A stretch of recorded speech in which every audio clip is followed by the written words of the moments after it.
माध्यम से थे कोविड काल में, और बड़ी मशक्क़त के बाद 7 महीने धरना के बाद हम लोगों को दोबारा 15 अक्टूबर को ज्वाइनिंग दी गई 6 महीने के लिए शासन के आदेश अनुसार। हमारी मांग ये है कि हरिद्वार के साथ सौतेला व्यवहार क्यों, पहाड़ीवाद प्लानवाद क्यों, जो जियो जारी हुआ, जो शासनादेश जारी हुआ पूरे उत्तराखंड के लिए जारी हुआ, 13 जिलों के लिए जारी हुआ, लेकिन जो 12 ज़िले हैं उनमें उपनल से रख दिया और सीएमओ साहब ने अपनी तानाशाही रवैये से हम लोगों को टीएनएम के माध्यम से रख दिया, जो एक प्राइवेट।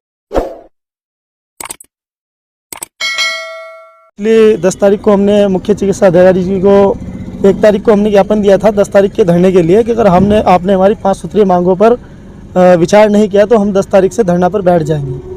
अभी हम 10 तारीख से यहाँ पर लगातार धरने पर हैं और अभी तक हमारी कोई मांगें नहीं मांगी गई। जैसे कि पहले हम लोग उपनल के माध्यम से थे कोविड काल में, और बड़ी मशक्क़त के बाद 7 महीने धरना के बाद हम लोगों को दोबारा 15 अक्टूबर को ज्वाइनिंग दी गई 6 महीने के लिए शासन के आदेश अनुसार। हमारी मांग ये है कि हरिद्वार के साथ सौतेला व्यवहार क्यों, पहाड़ीवाद प्लानवाद क्यों, जो जियो जारी हुआ, जो शासनादेश जारी हुआ पूरे उत्तराखंड के लिए जारी हुआ, 13 जिलों के लिए जारी हुआ, लेकिन जो 12 ज़िले हैं उनमें उपनल से रख दिया और सीएमओ साहब ने अपनी तानाशाही रवैये से हम लोगों को टीएनएम के माध्यम से रख दिया, जो एक प्राइवेट कंपनी है और बाहर की है, जिसका ये भी नहीं पता कि हम लोगों की सैलरी भी लेके ना भाग जाए। तो हमें कहीं ना कहीं उस चीज़ का भी डर है। तो हमारी मांग यही थी कि हमारा जो है हमको दोबारा उपनल में किया जाए। दूसरा, हम लोगों ने कल डीजी हेल्थ बात की, हम मैडम से मिले। पहले हम आरईजी से मिले, मंत्री जो विपक्ष के कैबिनेट मंत्री है उनसे हमने मिले, उनको अपनी समस्या बताई। उन्होंने फिर डीजी हेल्थ से बात की और उसके बाद डीजी हेल्थ के पास गए, हमने उनसे अपनी समस्या रखी। उन्होंने हमें आश्वासन दिया कि 4 दिन के अंदर हम आप लोगों की समस्या का समाधान कर देंगे।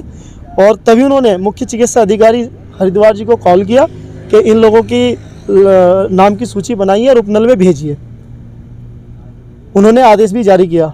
उसके बाद हम आज फिर धरना पे हैं। हम इनसे मिलने के बाद हमने इनसे मालूम किया, सर मैडम ने आपको फ़ोन किया और आपने कहा कि मैंने सूची भेज दिया, हमें उसकी प्रतिलिपि दे दीजिए, हमें संतुष्टि मिल जाए।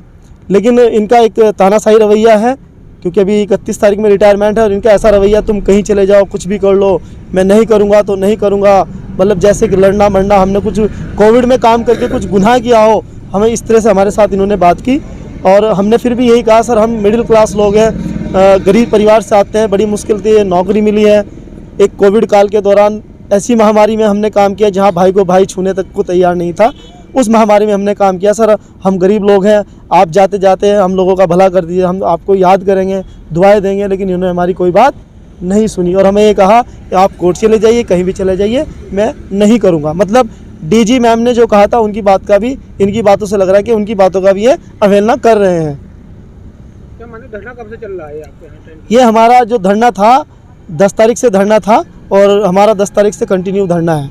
जो आज बातचीत हुई तो क्या लग रहा है कि क्या धरना जारी रहेगा, क्या कुछ? अगर हमारी बातों को नहीं माना जाता तो ये हमारा धरना जारी रहेगा, क्योंकि एक आपने हमारे बैनर जो हमारा लगा है उस पर भी आप देख सकते हैं, लिखा है एक राज्य एक शासनादेश, एक कानून, हरिद्वार जिले के साथ दुर्व्यवहार क्यों।